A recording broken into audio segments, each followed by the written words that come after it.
Hey, welcome back to God's Glory and Men's Real Stories. I'm excited that you would join us today for another great episode. To all those listening for the first time, welcome. I want you to know that your story and what you may be going through matter here. So don't worry about what chapter you're in because God's still writing your story. So today, I want you to sit back with a community that cares about you and hopes that you feel God's love as well as see God's glory in men's real stories. My special guest today is a brother who I met at a work social some years ago. And over the years, we have both been on a journey to get to this point. And on his journey, he's made some life-changing decisions that led him to writing the book called Bamboozled. So I'm excited to welcome my brother Ken Middleton to the episode. What's going on, brother? How you doing?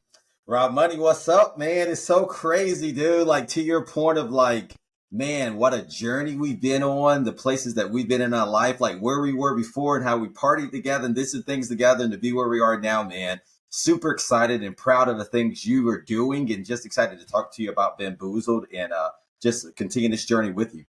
Yeah, no, definitely. So for the people who are like, well, wow, it seems like you guys know each other. Why don't you introduce yourself to my audience just so they can know a little bit about you? Absolutely. So Ken Middleton, just a little about my story. Been in sales for a number of years, and my background was just, schmoozing people, trying to make money with making contact. That's kind of how Rob and I know each other, through our mutual friend Sharif, and the relationships we had from a vendor relationship. And so for my career, when you think about sales and how alcohol plays into it, it was a big part of my life. It was a huge part. I started drinking in college, but I tell people, college is your undergrad when it relates to drinking. Sales is your master's, because you graduate to really exponentially drinking. And my story, Rob, how it kind of matriculated or progresses, that I was successful in life. And I tell anyone the reason I wrote Bamboozled, because when I was drinking, for me, alcohol was everything that I thought it could be. It made me the person that in my mind I thought I was. So when I started drinking in college, I was a typical 19-year-old teenager, anxious, not shy, but just not overly outgoing, and felt like I needed something to get me there. So when I drink, I became the person that I thought I was. I could talk to females. I was the funniest guy in the room, or one of the funniest guys in the room. I was able to dance, had no fear. All this stuff that I wanted to do, I thought drinking made me who I really was. So progressed to going into the real world, and then working with my coworkers, and then alcohol became such a big part of our lives that I was just doing it consistently. And the reality was, for me, I thought alcohol was making my life easier. And in some ways, and we'll talk about it, it definitely did. But what I didn't recognize, Rob, is how much it was holding me back from truly growing into the person that I could become. And it was something that I never looked at. And it's funny because I actually wrote a blog about it today. The reason I never looked at it is because if you look at where I was from a superficial perspective, money-wise, financial status, things of that nature, I was doing well in life. And I looked at my drinking in comparison to my coworkers, to my directors, to my VPs, who were drinking as much as I was, or even more. So for me, when I thought about, do I have a problem with drinking? The answer was no, because if you look externally, I'm doing really well.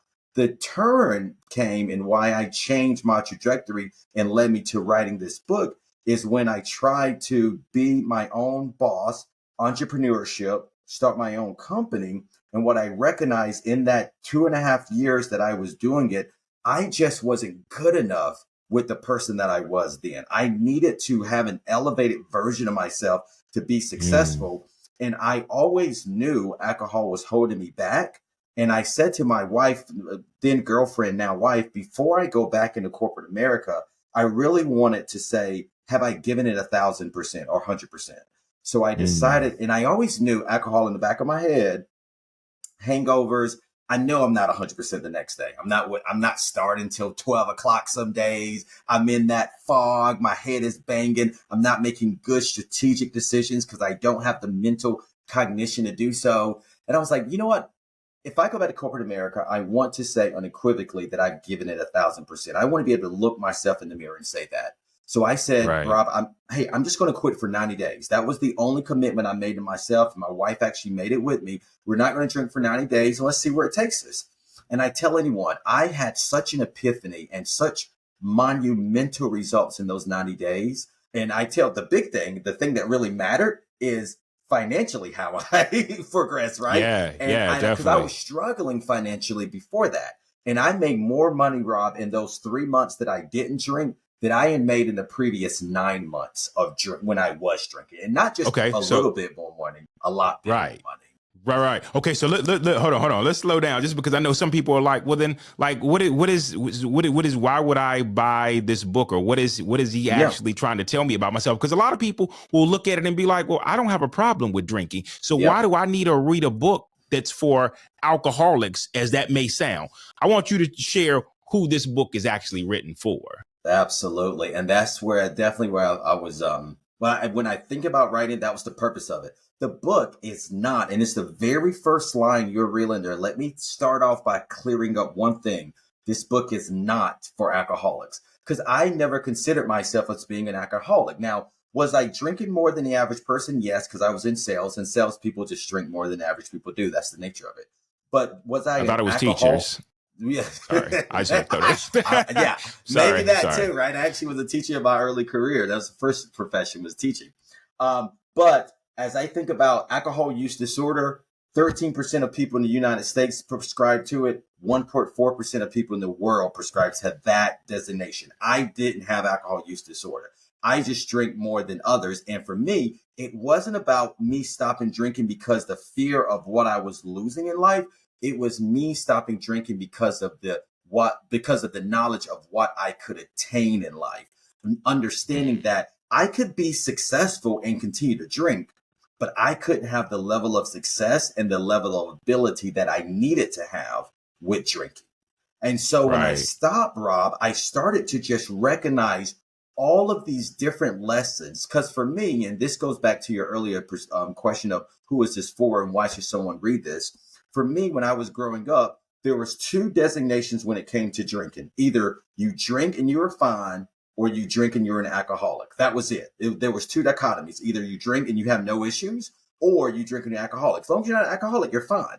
I didn't recognize there's a spectrum that we're all on, and that for all of us, I don't care who you are, alcohol is negatively affecting your life in some shape, form, or fashion. And you will never be the level of person you could become if you give alcohol up. And I started understanding scientifically the way we're affected. And when I started writing, it was because I wanted to, one, make sure I was crystallizing the knowledge that I was getting by researching all these negative things alcohol was doing to me and could do to others. And then for two, I wanted to share this with others because I never knew this. And I wish someone would have told me this when I was younger so I could really recognize how dangerous alcohol was and how it was hurting me. And I said, my mission became, how do I get the word out? So, because I don't care if you drink or not. I just want to make sure if you do drink, you're fully aware and fully conscious. Why I use the term alcohol consciousness of what alcohol does to you every day. Yeah, no, that's really good. And I think that's the biggest thing, because there are so many people that will say, well, I don't have a problem with drinking, but you're not trying to reach the people who are necessarily sitting there like, I am an alcoholic. I recognize I have a problem, whether I'm ready to say it out loud or not. But those like a lot of us who are social drinkers, as we call ourselves, who will go out and say, well, everybody else is going out tonight. This is their normal thing. And I love how you have a lot of little stories in this book. It's not just because he definitely has his story in there, but he has a lot of little stories in there that resonate with you as you read. And even though the names may sound like, okay, well, that's not my name, but it might as well have been. Like, I recognize how there were so many different things that resonated with me where I was like, wow, yeah.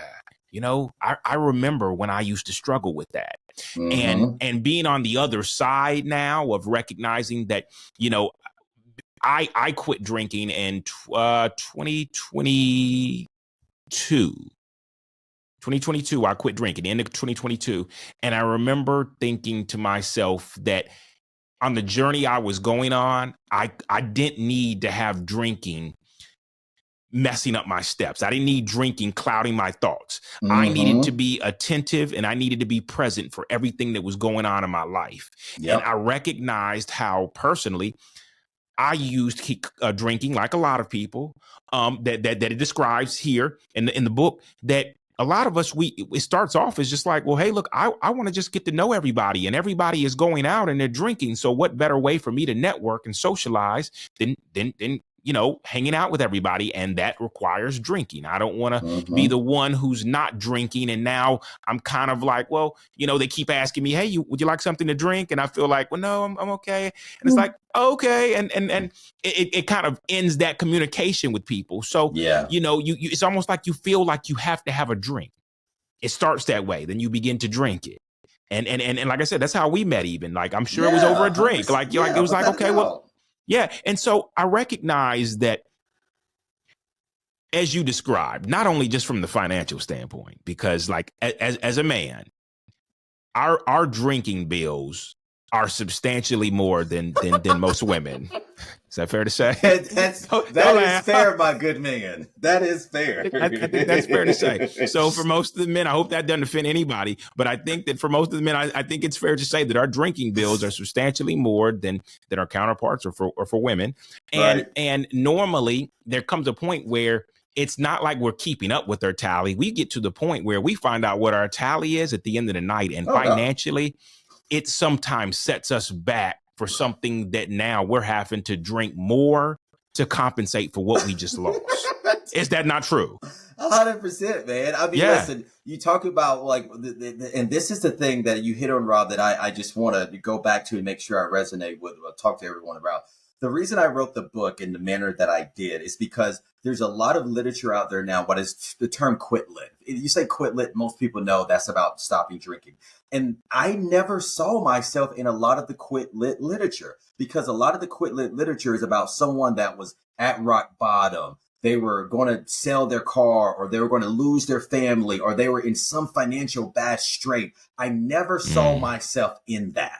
That's why I wanted to write this book, because I wanted to create scenarios where people could see you don't have to hit rock bottom. And there's a lot of ways, and it's not going to ruin your life, but it will negatively affect you in either health, financially, relationship, career. Like there's a number of ways. And that's why I included all the different variables. Now, when you talk about your decision to quit in 2022 and the fact that you recognize like, hey, could I continue on this journey and still drink? Maybe, right? Maybe even probably. But could I continue on this journey, still drink, and 100% know that one night I might not make a mistake in which I can't come back from? I might not do something. Like the fear of being able to trust yourself when you put that chemical inside of you is where we really need to start looking at, because that is what makes the difference. Isn't like, will it ruin your life? No. But is there a chance that something could happen? Absolutely, man. So you just hit it on the head. And I tell people, as a Christian man, I recognize that to some people drinking may be frowned upon, but I recognize that drinking of alcohol is not a sin. Right. Now, being drunk or getting, as it says sometimes in the Bible, drunkenness, it not only does it looked at as a sin, but I would even go as far as saying not looked at. It is a sin, but I would even go as far as saying that the decisions I made in my drunkenness led to worse sin. Oh, yeah. I'm talking about like I have never made great decisions in a drunk state. Ever. You're laughing because you know it's true. You know where our drinking has led us in the past, to where it was like, okay. And so now let's make what started as already a sin. And it wasn't a sin to me at that time, because at that time I was getting drunk. Like I didn't subscribe to God, but I recognize how now every time I drink or think about drinking, I recognize, or I think back to a lot of the patterns I used to go to when I would drink. Yep. And they were never patterns that I wanted. It was just, they came out of the drinking. Right. It was almost like drinking pushed me there. Absolutely. It coursed me there. It gave me the courage to do it. You talk about that a lot in your book.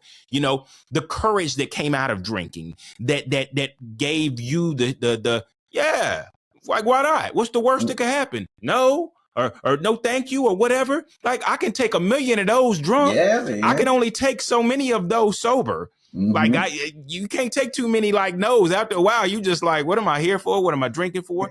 But it gives you a courage to do things that like, and this is not, like I said, I don't think this conversation is to tell people not to drink.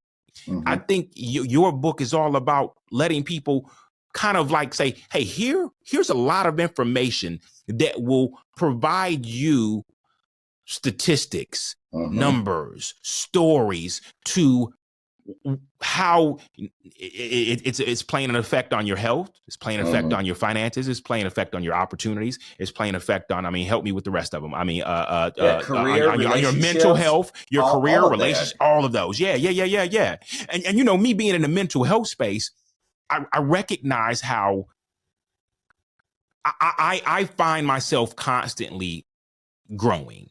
And I'm looking back at things and recognizing how I coped with a lot of things in the past, and how when I didn't want to address certain things in my life, and I'm sure you may this may resonate with you too. Absolutely. And I'd love to hear about it, that when I didn't want to face certain things, it was easier just for people in your life to come along. Hold on, what just happened?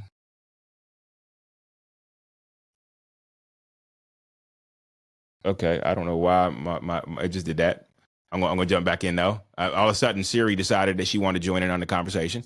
But I recognize how, like, when I did that, it led me down roads that said, hey, look, cool. You don't want to face that? Your homeboy's about to come over. They don't want you to face it either. Let's go out. Let's grab a drink, bro. Forget about her. Forget about that. Forget about that thing that failed. Forget about that whatever it may be. We're going to drink that away tonight. We're going to have a great time. And I'm like, wow, the answer to everything was let's go drink it away. And I spoke on this a while back ago, and I was like, you know, everybody's quick to run to things, whether it be drinking, whether it be, this is my favorite, retail therapy. Okay. and I love how we put therapy on the end of it. We could call it drinking therapy. Hey, I'm going to go out for a therapeutic day of drinking with my friends. And let's be real. We really should take that tag off the end of it, because what it ends up doing is it doesn't fix anything. Nope. It's still there. When we're done drinking and we sober up, it's still there. It's still staring at us. Are you comfortable sharing like some of the situations in your life that you recognize even similar to that?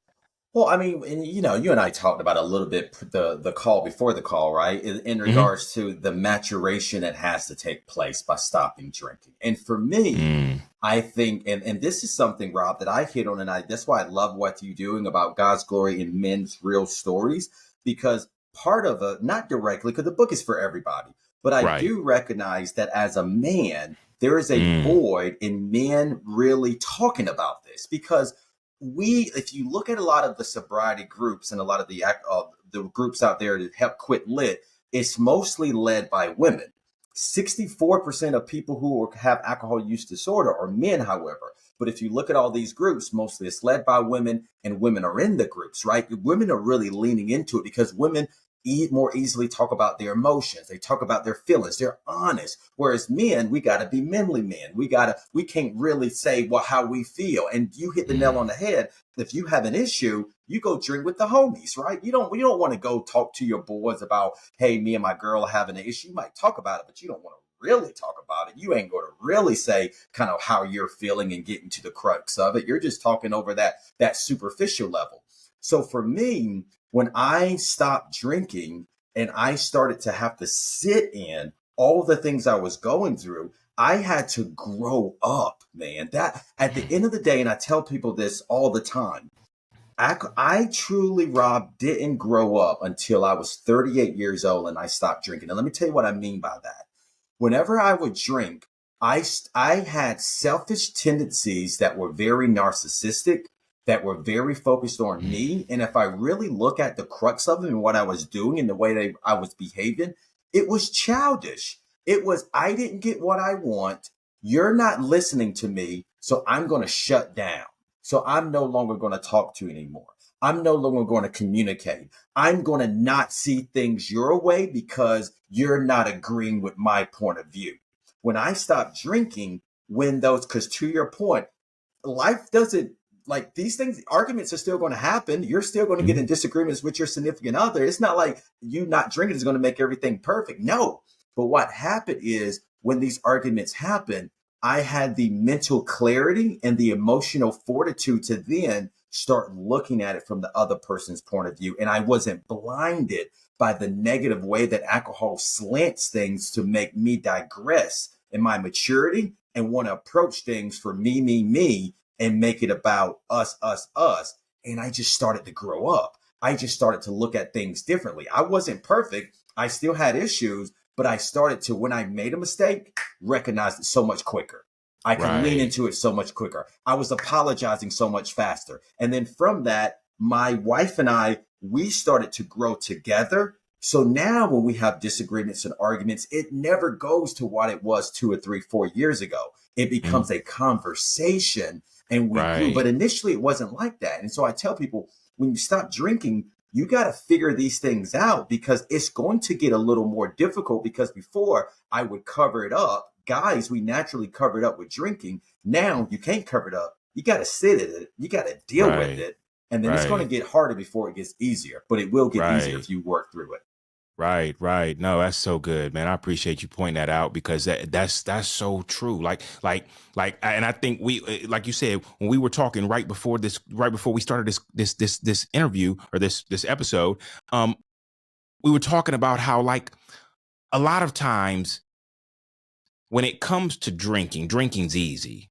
Drinking's easy. There's nothing hard about drinking. But when you decide to stop any addiction you have, whether it be like, and whether you recognize it an addiction or not, when you decide to stop things, there's got to be a plan to say, okay, in stopping, if I decided I want to stop drinking today, whenever I am bothered, whenever I am triggered, whenever I am pulled into an argument, I can't immediately run back to what I have made a commitment to myself. And I'm trying to hold myself accountable. And hopefully I got friends that are holding me accountable to say, nah, bro, you can't run back to that, man. Like, you just need to sit in that, because what really needs to happen in that perfectly imperfect relationship, whether it be with parents, whether it be with significant others or whatever, siblings, whatever it may be, it's going to require you to be uncomfortable. And normally when we're uncomfortable, like you said earlier, we can drink and it loosens us up.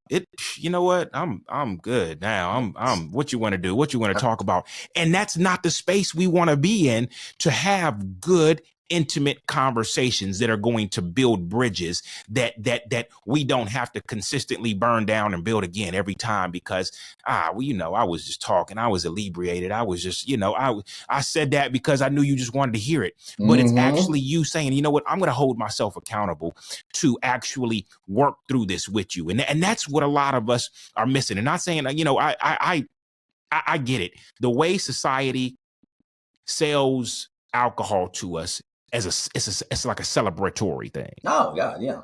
I mean, like if you're celebrating, or whether you're pre-celebrating or post-celebrating, we're celebrating with liquor. We're going out to celebrate with something, a beverage or two, and I don't think anything's wrong with that. As you said, I just think that sometimes a lot of the decisions that happen in those, I'll tell you a big one.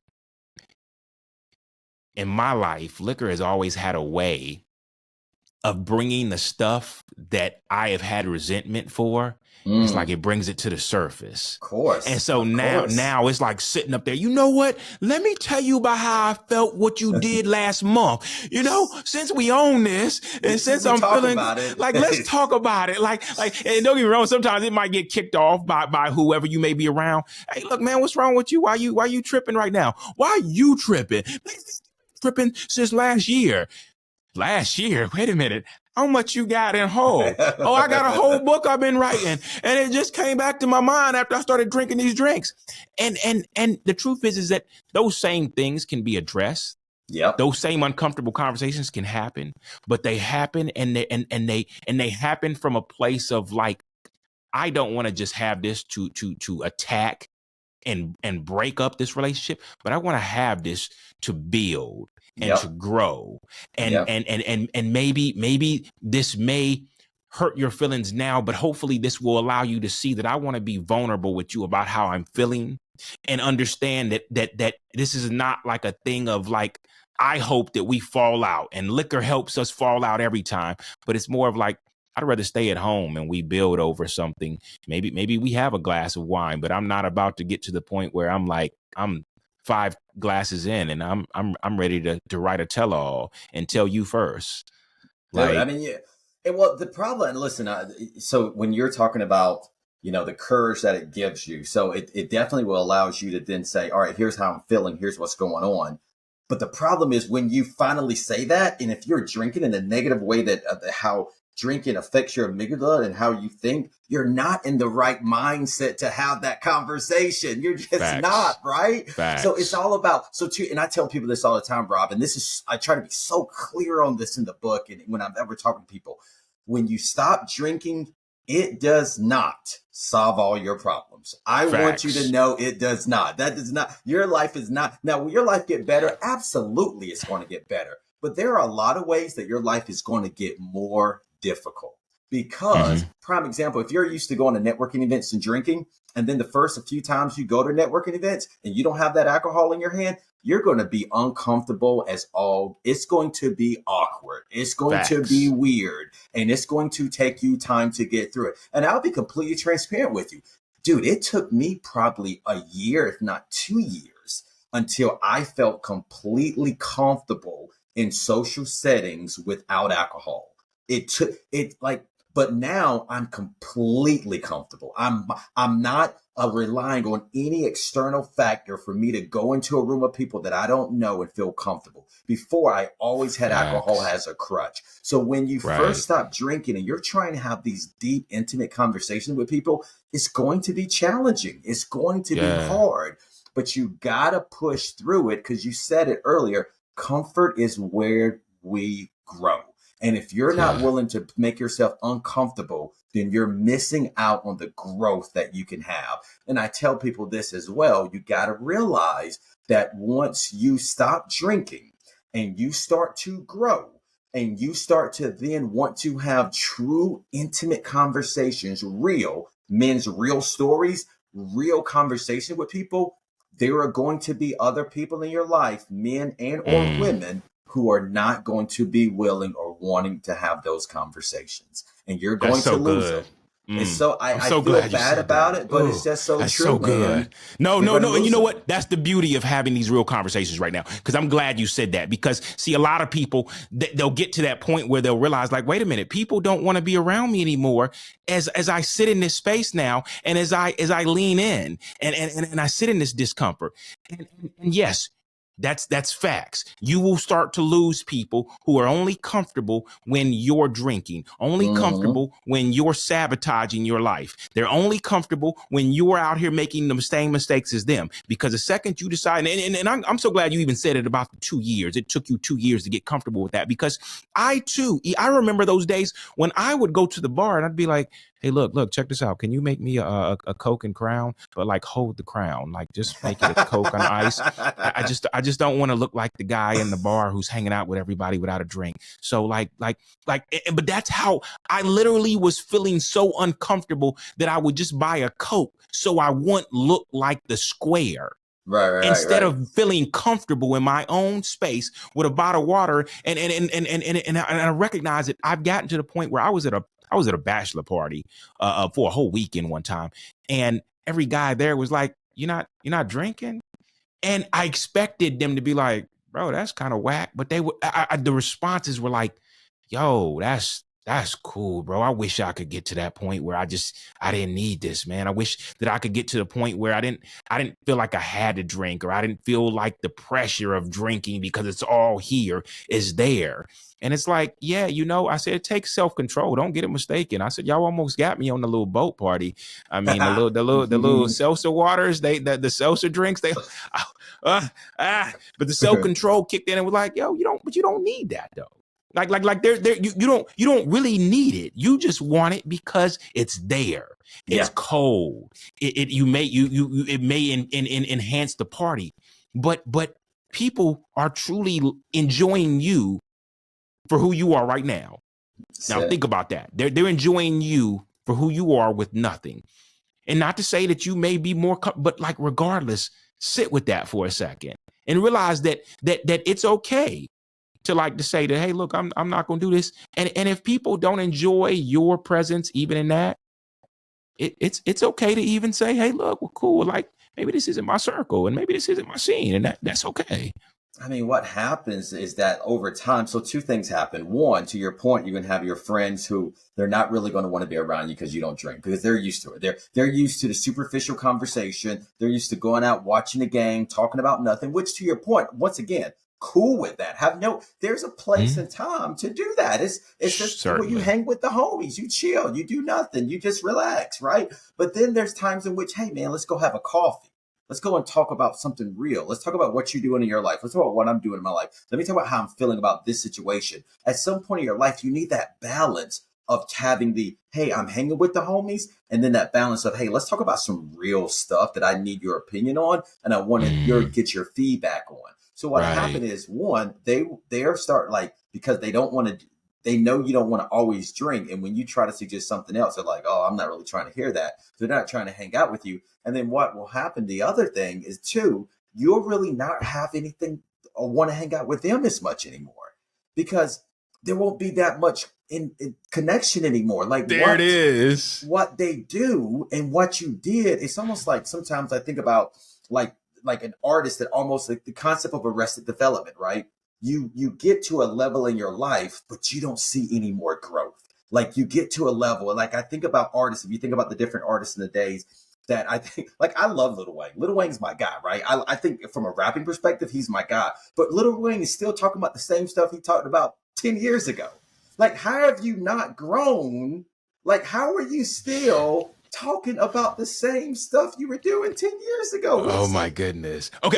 So let's just assume maybe his rapping just hasn't grown. Maybe let's and I don't like to give people the benefit of the doubt without actually out hearing their story, but you're right though. Like you're spot on right now. Of like your flow is still tight. It's still great. But it's the same flow. How are you still killing people? Like, how are you still pimping people? Like, dude, you're not doing that. And like, if you look at Jay-Z from a comparative perspective, the things he talked about change. His status in life changed. His flow's still great. But the things he talking about, that's growth. Like, come on, like that's growth in life. And so you'll be with your friends and they want to keep talking about the past, the past, the past. When you're starting to only talk about the past, then you probably know it's time to start changing your circle, because you should be more excited about the future, and the level of conversation has to change. And that's what happened to me. Whereas my boys are my boys, and my day ones, I'm still cool with them, but we're just not in the same space anymore in a lot of ways. And I respect them, and hopefully they respect me as well. Yeah. No, that's awesome. Okay, so I'm gonna switch. I'm gonna just kind of like pivot for a second here. Yeah. So in the space of constantly talking to men about like not only the importance of their mental health but also their spiritual health. In your book, it hints a lot to like not only understanding how alcohol or drinking should be your North Star, what you're always considering to be what levels you out. But I recognize that how like when a person considers stepping away from drinking, there are going to be things where they're going to have to now do work to say, okay, now that I'm not drinking, I'm now sitting with these feelings and these thoughts and these emotions that have always plagued me that I can't run from in drinking. And personally, I am in a space where I constantly am doing the work of sitting with my emotions, sitting with past hurt, past trauma, sitting with a therapist, understanding, how I can maneuver, how I can process and unpack all that I've packed up over the years. And there was a part in your book where you had this tool, you had this moment where it truly sent me down through there, because it was almost like a new tool to me for me to do work. And it was almost like I had a delay in reading your book, because I got stuck right there actually doing what you had done in the book. And so can you share that tool? And I would love for you to share what you had on yours. And I would love to even share mine, just some of the things that I recognize that I felt like is a tool that everybody should do. Yeah, the concept of the inverted triangle. And so it really relates to, and there's a bigger concept. So the inverted triangle is a subset of the how to quit drinking methodology called the MEDS, MEDS, and we can talk about that later, but it relates to success seeking, right? Success seeking is when you have a big goal that you want to focus on that can then keep you motivated.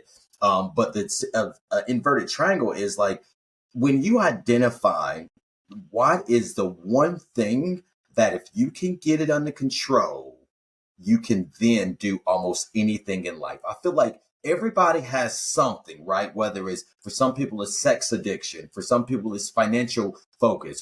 For me, it was alcohol. There's something that everyone has that we know is holding us back. We know it leads to cascading failure, because at one domino breaks another domino, and boom, boom, boom. And it just goes down a bad rabbit hole. So if you can get that one thing under control, then you're able to start building things on top of it. And then for me, like I tell people, me stopping drinking wasn't the end all of my journey. It was the beginning of my actual wellness journey, and the journey to build the best version of myself. So once I stopped drinking and I got that under control and I started to see all the positive effects of it, then I had the cognitive fortitude and the mental, emotional fortitude to say, all right, what else can I focus on better? How about my health? All right, I can eat better. I can run better, exercise better. Now, how about my sleep? There's XYZ that I can do with my sleep. How about my reading, my education? I started to build things. And then what happens is, once you control that inverted triangle at the bottom is the thing that holds you back. Once you control that, then it's almost like Atomic Habits, right? James Clear, where he talks about habit stacking.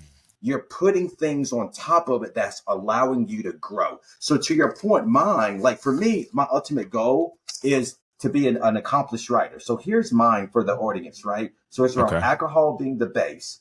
Write every day. Like what is the writing? What am I going to focus on? Get great at writing, right? Like that's my big goal. Then professionally publish another book, right? Like continuously grow, sell a bunch of copies, New York Times bestseller, and then network of $1 million, $100 million.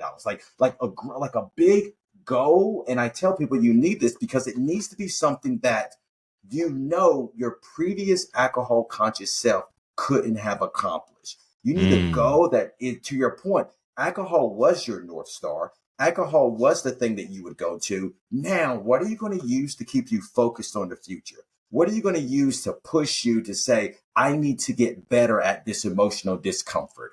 It's that North Star of this goal that will allow you to continue to grow every day. And the fear is if you start drinking again, if for whatever reason I ever think about drinking and that happens, then my entire triangle, my inverted triangle implodes. It collapses, right? And you lose everything. So it becomes like an internal motivation and a motivator to never, ever go back because you got way too much to give up. Yeah. No, that's really good. Man, you hit that on the head, bro. Like, wow, you hit a home run. Okay, so like I'm not going to be able to explain it the way he explained it because I sat with that tool and I did 2 versions of that. Okay. Because I sometimes I see how important it is to look at how far you've come. Maybe to turn back and be like, wow, I've come a long way. But then it's also important to sometimes to look out and know I don't know my future, but I can say this is where I want to go. This is what my desires are. This is where I'm wanting to go. And God willing, I pray that he continues to allow me to lead and to move that way. So I did the first one I did it based on the life that I was previously living and how I was moving. And you know, I'm somewhat of an artist. I had to write all this out, you know, but I had to get a stencil to draw out the actual, you know, triangle. But I like to explain it this way. I like to start in the middle, and I like to talk about what my things are that I was trying to get. And so I wanted to build the perfect family. Okay. I wanted to become very successful in my career. Mm-hmm. And I wanted to do all those things to make my dad proud enough to tell me he was proud of me and he loved me. Oh, I see what I you're was saying. seeking his validation and his approval. Yeah. And how I could continue to do that was by becoming who I needed to be validated by others. Mm-hmm. And I went off of a motto that I lived out of: grind till I die. I'll sleep when I'm dead.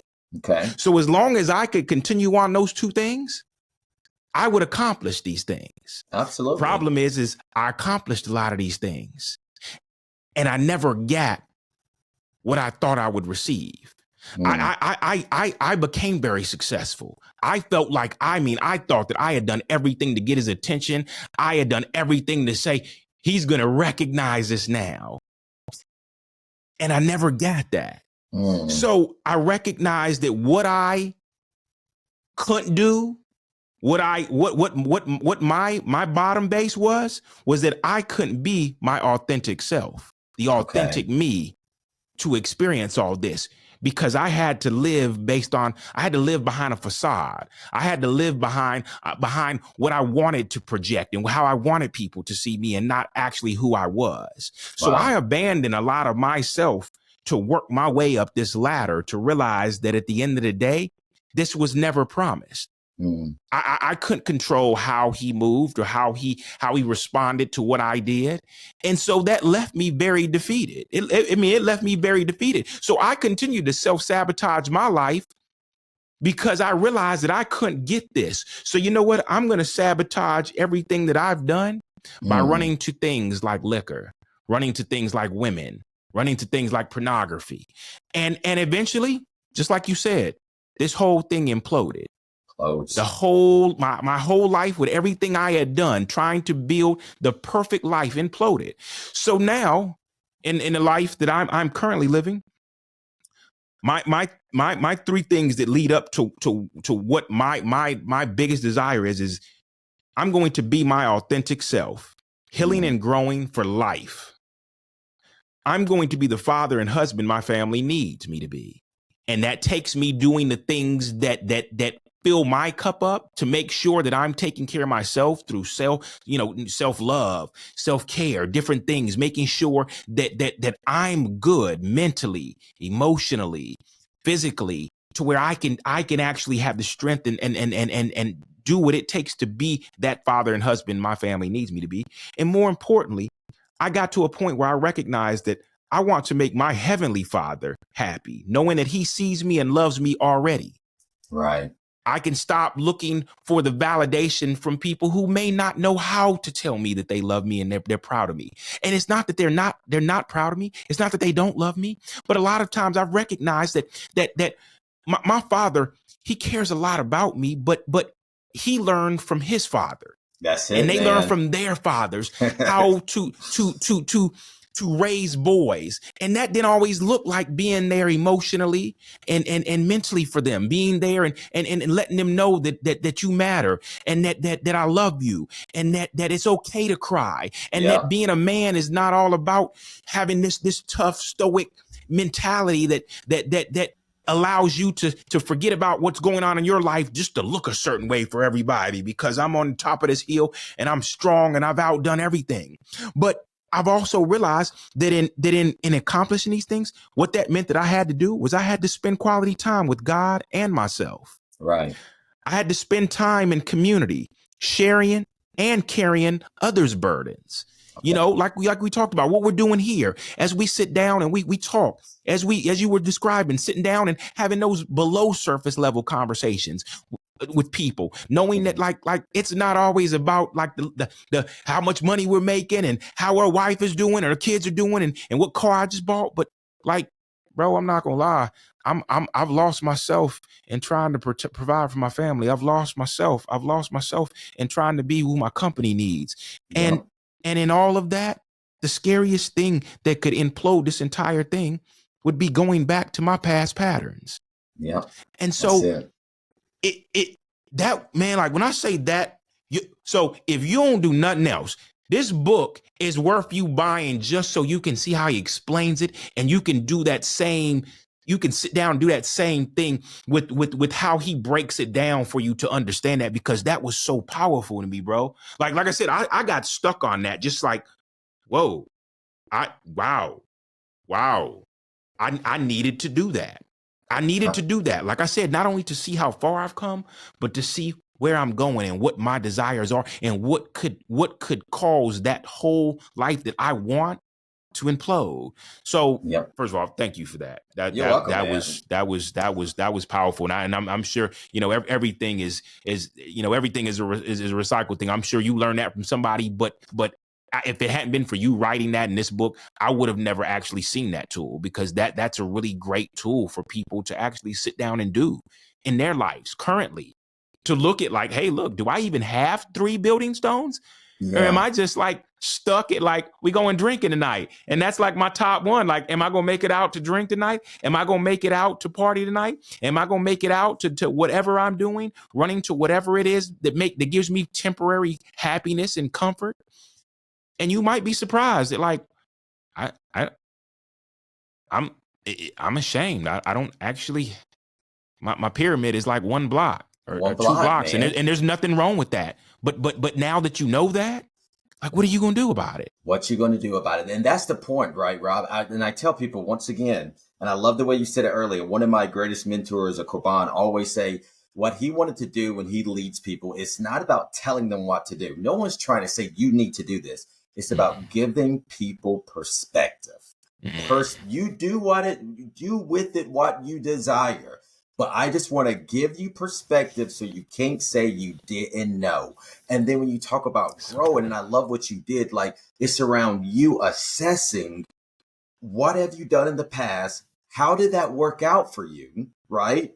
And then saying, what are you going to do differently in the future to get to where you want to go? And that's what the book hopefully helps you do, because I tell anyone, I say this all the time. When you make the decision to become alcohol conscious, and when you say you're not going to drink anymore, my personal opinion is that you've given yourself a great gift. It is an amazing gift. And you can decide what you do with that gift. If you want to sit on your couch all day and watch Netflix and Amazon Prime with that gift, that's your decision. But you've given yourself something that you can change the world and you can do something amazing. So I push people to say, instead of just taking your sobriety and sitting on your couch and doing nothing, that sometimes isn't going to keep it or save it. Look at something and say, what is a version, or who is a version of myself that I never thought I could be, or I've always desired to be, aspired to be, and then run like heck to accomplish that. Because now that you don't drink, you don't have those things that were holding you back anymore.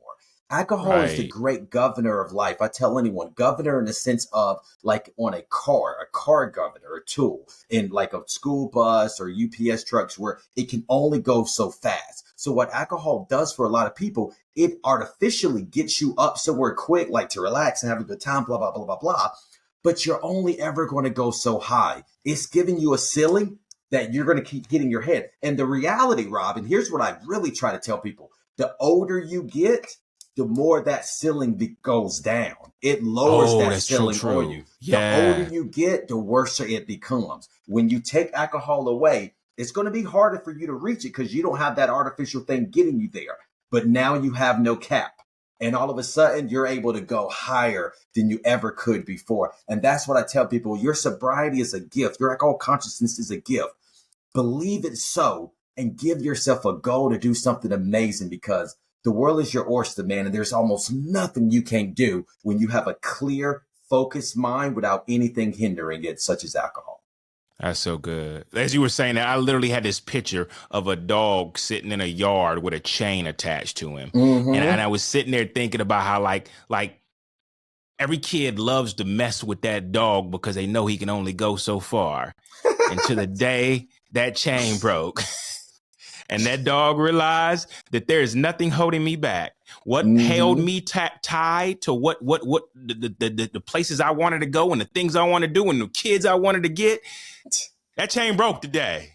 Y'all better get ready to run. So yeah, no, you're so right, because that's exactly what it is, man. It opens up a whole new, like I've never run a 5K before, but today, you know what? It's not holding me back anymore. Let's go run a 5K. I feel like I got the health to do it. You know what? I want to save up to go and invest in this or buy this or do this for myself. You know what? It's funny. I got an extra $300, $400 a month that I just saved. I can go do that now.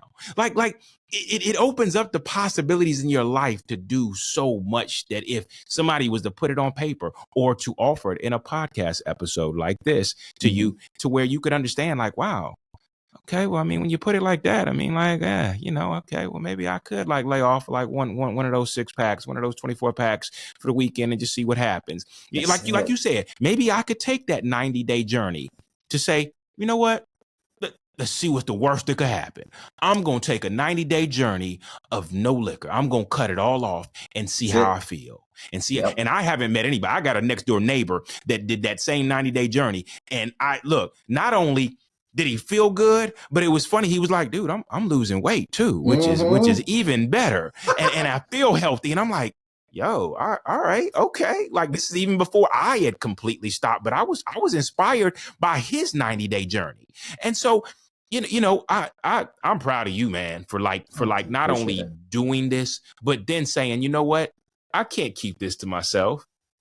I got to share this with others. It's nothing like you could have easily said, I just tapped into a game changer in my life, but you recognize that there were so many people that you left behind, that you used to party with, that you used to drink with, that were still stuck in that circle, stuck in that identity of, I'm an alcoholic, or I'm a social drinker. Yeah. And the truth is that if they could see themselves outside of the social drinker lifestyle or the social drinker identity, there's so much more that life has for them. There's so much more God has for them. There's so much more that they will do and they will accomplish in just saying, you know what, I'm going to practice self-control to control, you know, fasting is one thing, but I'm going to practice self-control just to cut out liquor.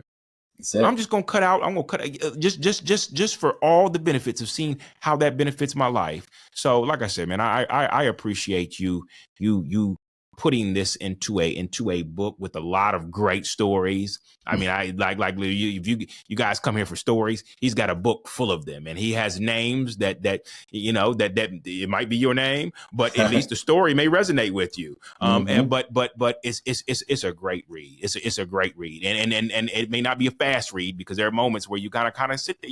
I sat there and process things as I was reading, and I'm like, yeah, and there's a lot of history in there too. Now, that was pretty good too. The history behind a lot of things.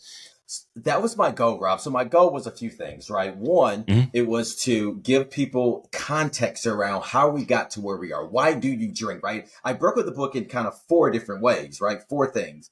One, why do you drink? So I go through the history. I want people to understand there's a reason you drink. There's a reason in regards to social marketing, social engineering, the whole concept of priming. I talk about how the alcohol industry is making sure every day we see alcohol in everything we watch on television. Like, you think you're drinking because you desire it? No, you're being primed, even from a little kid, programmed to drink, right? And then 2, in regards to what do you have to gain? So that's when we talk about financial relationships, things of that nature. 3rd, how do you do it? Like, how do you give it up? That's the whole concept of meds. And then 2nd, what are you going to do? The 4th, what are you going to do? Right. So really, for me, I wrote the book because there is like so much information that I got that I didn't know, that I wanted people to say, all right, here's why you drink. 2nd, let me share the science behind it. Don't take my word for it, because a lot of people, they think, oh, well, I ain't supposed to drink, or I don't see why it's bad. And they say you could have one glass of wine and it makes you healthier. No, no, no, no, no, no, no. Let me give you the real. Let's walk through scientifically how your body is chemically changed because of alcohol and how it negatively affects you. Let me walk you through that. Then third, with the stories, as I shared before, I just want to make sure, regardless of your place in the world, I wanted to hopefully give you something that can say, man, I've been there. Oh, man, I've seen that happen before. And even if it didn't happen to you, you've seen it happen to somebody else that you can definitely relate to. Like, oh, that sounds like Larry from The Office, right? So it was really to give so many different examples to somebody. Because like I said, when I learned this, Rob, I was like, gosh, I wish somebody would have told me this 10 years ago. I wish somebody would have told me this when I was in college. So because what they do is say, as long as you don't drink and get into an accident or do something stupid, you're fine. I wish someone said, hey, yeah, you can drink and not do those things, but let me show you all these other ways that alcohol is holding you back, just so you're aware. And then you do what you want to do. And that was just my thing. I was like, man, because I wish somebody wrote this book for me and gave it to me when I was younger. I want to write it for everyone else, and then do with it what you may. But I want to make sure people have access to the information. That's good. And that's a perfect example of like when God blesses us with information, with knowledge, with wisdom, we turn around and we're a blessing to others by offering that wisdom, by offering that perspective, by offering that you just simply offering and saying, hey, look, I'm not telling you what to do. I just want to show you the facts. I just want to provide you the information. It's a new perspective. You can do what you want with that. But if you, like I said, if you gave it a try, if you even gave it that 90 days just to say, all right, I'm gonna cut it cold turkey for 90 days and watch what could happen in that 90 days to you, you may not ever go back. As I tell people, I look at my life differently now because I look back on where I came from and who I had to let die. But I recognize that in the first 90 days of living a life that belongs to me out of my authentic self, it gave me a fulfillment in 90 days that I didn't get in 40 years of living. Wow. And so, yeah, it's a blessing when you can pivot from things that you have relied on for so long to try new things out in life, whether that's turning away from alcohol, whatever it may be, whatever that addiction or whatever that craving or whatever your flesh is pulling you to. It's just like, I gotta have it. But like finding the strength to say, I got enough control not to do this, but in not doing this, that may mean that I may have to find myself sitting down and meditating on clearing my head from like just the drawing to it, the withdrawal, the desire to want to go, the FOMO of missing out, just all those things of like, this is, I don't know who this is, but what it is that you're getting to a person that knows you. They remember you. It could be your inner child that's saying, you know what, welcome home. Come back here and sit with me. There's a lot I'd love to share with you. There's a lot I'd love to hear about you. I've missed you, but you left me a long time ago when you decided that this lifestyle and this desire look way more attractive than who you really were. And like I said, that's not to say you don't drink, but a lot of people, they lose themselves in the third, fourth, fifth cup glass of something. And yeah, I mean, like different you're completely gone now, completely different person here now. Yep. And sometimes when people love that person enough, guess what happens? Oh, if you guys love this person so much, then I'm going to keep this identity forever. So that means I got to keep liquor here and keep liquor around me so I can keep fueling up so I can be who you guys want me to be, because you guys are attracted to this person. I entertain you. You can make great stories and different Instagram reels off of me. And so that's what I'm here for. I'm here to entertain. And if you guys love it, I love it too. But that's not who you are. Nah, man. I mean, there's so many things, Robert. When you stop drinking, you're definitely going to have to figure out again. And just to your point, sitting in that newness, the newness of just your world's just going to be completely different. It's going to take some time. It really is. And with the things I share in the book, like trying to do it cold turkey and with discipline alone is not wise. It's not, Okay, because it's good. there are going to be cravings, and there's going to be physiological things that your body has changed, especially if you drink as much as I did, with consistently as I did, that you're going to have to figure out. So I tell people, there's two things you have to use: substitutes and routines. You need substitutes and routines to take the place of alcohol to ensure that you are giving yourself the best chance to not drink. And I love the 90-day thing. So we talk about in the book the concept of the meds.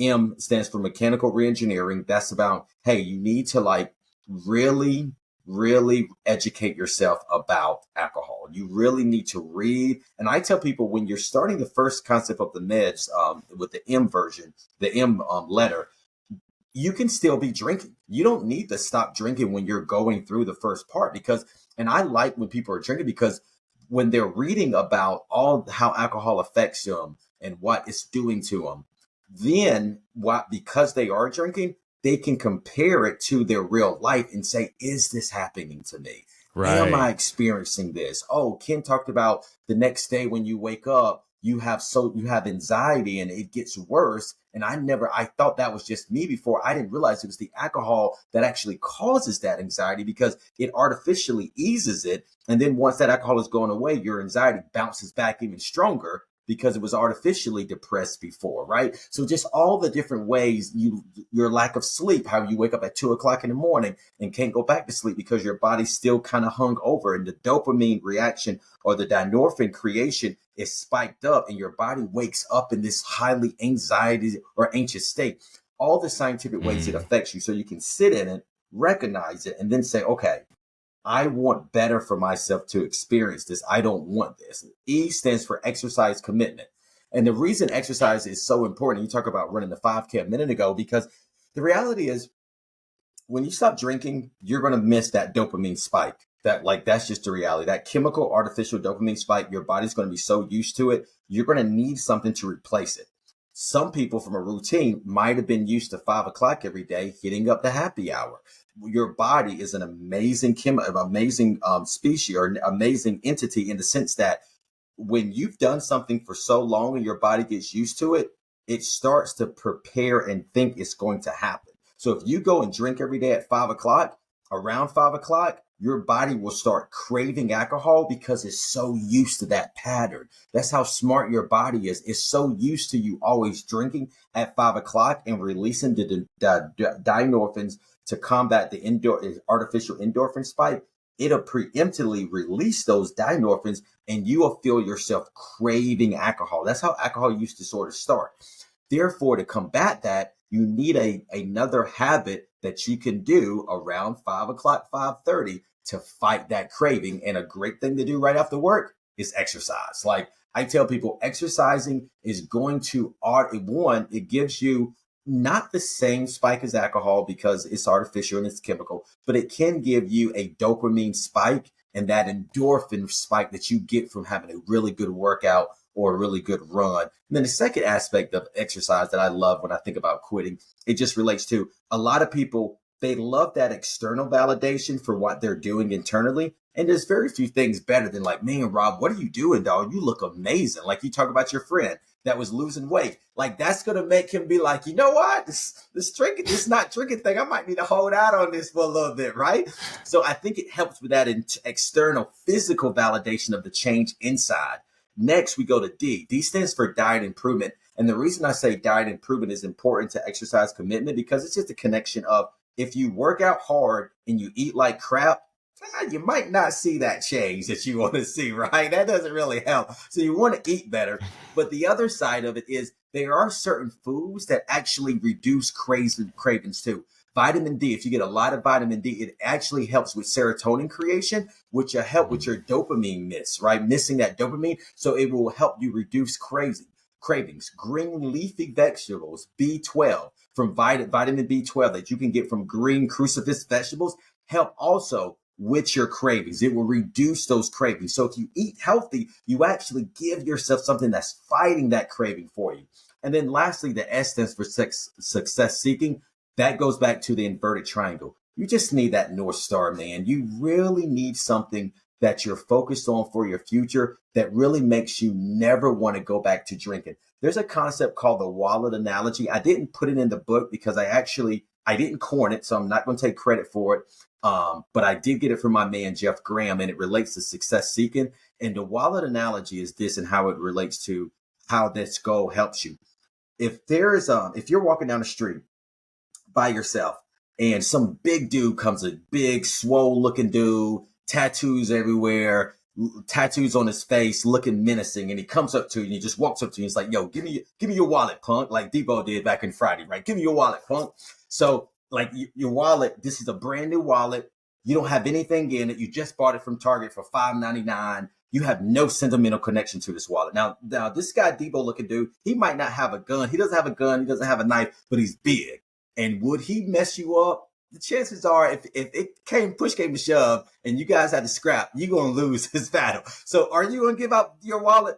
9 times out of 10, you probably give the wallet over. Like, look, 10 times out of 10, he's going to get that $5.99 wallet from Target. I am going to go back with $5.99 to get me another one. For $5.99, bro, I'm going to get that to you before you even get it all the way out your mouth. Look, I just bought this for you. I bought this for you. This is a blessing for you today.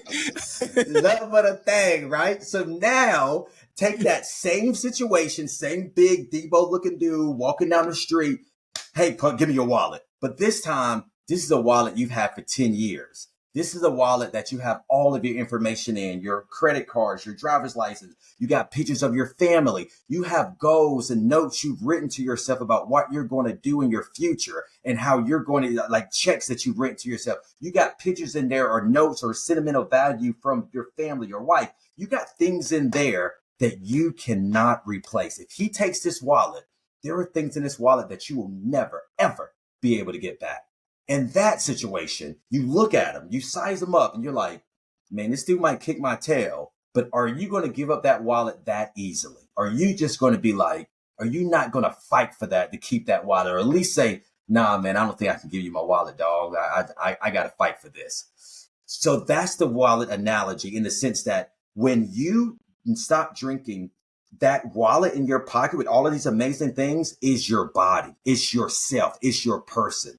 And you invest in yourself. You invest in your growth. You invest into all these things that you want to be and the person you want to become. So when you have this goal and this growth and you say, like for me, I wanted to learn Korean. I had a goal to do something that I could have never done with my pre-alcohol conscious self. So as I'm learning Korean, as I'm learning Hangul, and as I'm figuring out how to speak this language and write this language, and I think about my pre-alcohol conscious self and how hard I could have never used something that wasn't alphabetic characters and learn it, I know if I go back to drinking, I'll never be able to obtain that. So that is that extra motivator that's like, hey, man, you may try to take this wallet from me, but it's not going to be so easy to let it go. And that's why, for me, success seeking is always the most important aspect of the process. That's so good, man. This boy, hey, look, he brought some stories for us today. Hey, look, I love how sometimes I always say that my podcast is around stories and conversations, but that one really like everybody that listened to that was literally looking at this guy. Like I'm literally envisioning him. And as you're talking, I'm like, can I get back to you on that answer? Like, let me sizing him up. He look weak anywhere. Like, wonder if he's wearing a cup. He would at least be like, no. Let me. Do you really need this wallet? Like, you're gonna at least try to reason with them. I wonder if he's fast. Yeah, exactly. Yes. I'm gonna turn around and run. Yeah. You gonna have to catch me for this wallet. Yeah, man. You're gonna have to. But no, that's good though, and that really painted a really good picture of like, yeah, like how hard am I gonna fight for what I want to accomplish, where I'm going, what my desires are, what I feel like. And where I feel like God is wanting to take me, if I can let go of the things that have been holding me back. And when I get on that path, brother, listen to me. We're going to have to fight to get me off this. That's it. You're going to have to send your biggest warrior to get me off this, because I know how hard it is when we get on these journeys we've gotten on, these journeys that we continue on, how easy it is to turn back. But it's a fight every day to say, I'm not going back. That's it, man. I'm not doing that anymore. I'm not going to that community anymore. I can't go back and do that no more because I recognize that I've come too far. Come too I far, gave man. myself 90 days and I'm not going back. I didn't do all that to like and let me say this even to the people who have taken this journey and relapsed. Understand, don't let the relapse overlook the success that you accomplish. Don't make yourself feel like, well, shoot, I messed up, man. I might as well. No, stop right there. Mm-hmm. You have still done so much and you've covered so much ground. Yep. And there's nothing to say. I'm going to keep going. I might have relapsed, but I'm going to keep going. I'm going to keep going. I'm going to keep going. And every time I relapse, hopefully you got a community in your life now that will say, hey, brother, listen to me. You're still the righteousness. You're still in the game.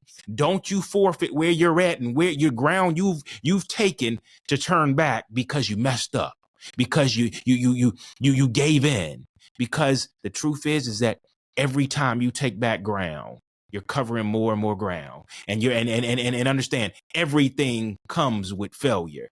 Everything comes with failure, or a lesson, as I call it. The lessons of, shoot, I knew I couldn't go back. I wasn't ready to go back into that bar yet. I wasn't ready to hang out with them just yet. I thought that I could do it, but I'm not just strong enough yet. The day will come, though. The day will come. So I'm not going to give up. I'm not going to turn back. So yeah, man, that's encouraging. That's encouraging right there. I'm with it, man. I'm with it. Like I end my blog, I call this Not Your Friend that I started about, God, I guess it was 3 years ago now. I end every single article, there's a saying, and it's, you never lose the battle unless you give up. And that's it. You never lose the battle. As long as you never give up, you always got a chance. As long as you keep fighting. You're going to have mistakes. You're going to have situations. You're going to have things that don't work out for you. As long as you never, ever give up and you keep fighting, you only have to succeed the last time to be a success in life. That's it. You can fail 20,000 times before, but if you succeed that last time, you're Gucci. And so I tell people, just never, ever, ever give up. Keep fighting and you'll figure it out. We're all different journeys. You'll absolutely figure it out.